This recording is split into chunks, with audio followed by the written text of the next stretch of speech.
He's one of our favorites. He's back here on the Rich Eisen Show, calls Clippers games locally, also nationally on Turner. And, I mean, he's got a lot of guys and a lot of ladies who pay him to talk into a microphone because he's very good at it. Jim Jackson here on the Rich Eisen Show. How are you, Jim? Good to chat.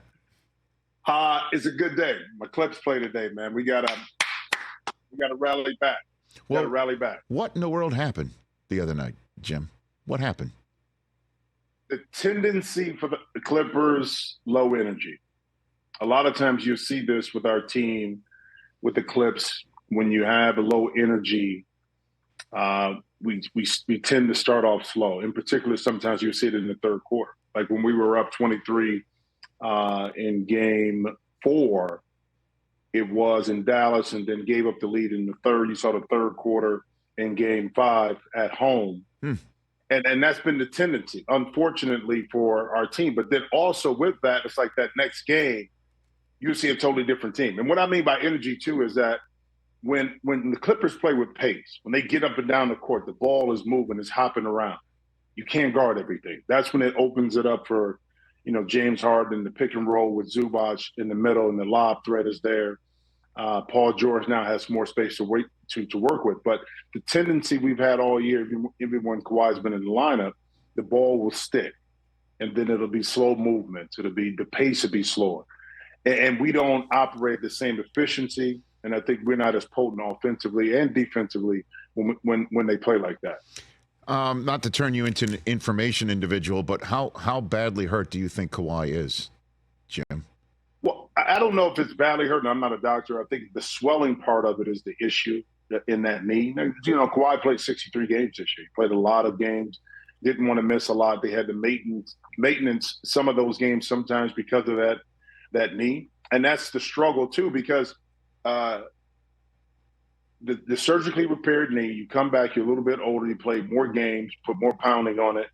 And it just so happened that the timing from this perspective of the knee kind of acting up was unfortunate once again for the Clippers. But I think you got a really good glimpse, and the team has seen it this year, that they still can survive if they get through this series and get Kawhi back and healthy to compete for a title, that they can still win games without Kawhi. Of course, you want him in there. And I think, Kawhi coming back and playing in Game 2 it was, he didn't look the same. He didn't have the same explosiveness, offensive, defensively, rebounding. Shot was a little flat.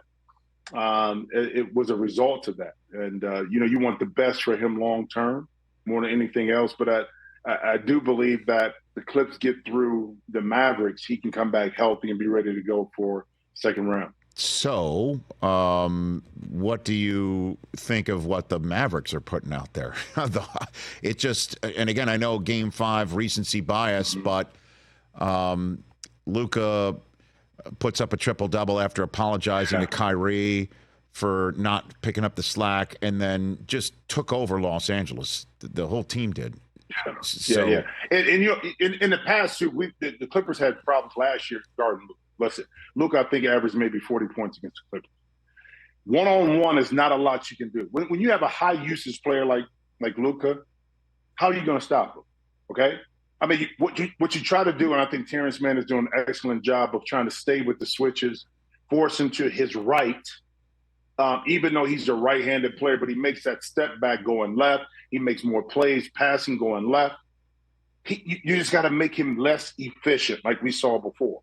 You're not going to stop Luka. The ball is in his hands too much. He can do too many things. And he's kind of like Joker from this perspective, not from a usage. Because the beautiful thing about Denver and Jokic is that the ball gets out of his hands quickly.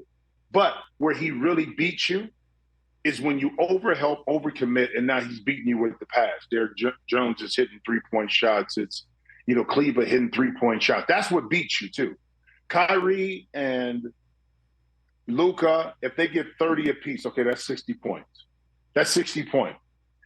But when they really beat you is when you overcommit, you don't make them finish on some tough twos, and now they're spraying it open for threes. And I say this about Dallas. I love the moves that they made during the course of the year.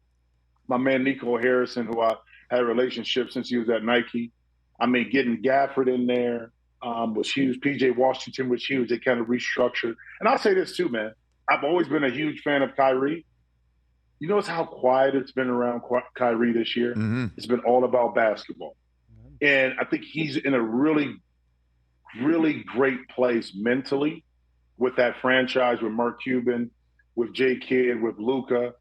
And as a result, he plays a role that I think he's very comfortable. And I truly believe that Luka accepts Kyrie for who he is. And that's why I think he was probably a little disappointed in himself that he didn't perform to a high level. A lot had to do with the Clippers and the defense. But knowing kind of where Kyrie has come from and what he's been through and the sacrifices sometimes he's made, but, you know, he's put himself in some positions sometimes because of his beliefs, which I don't have a problem with.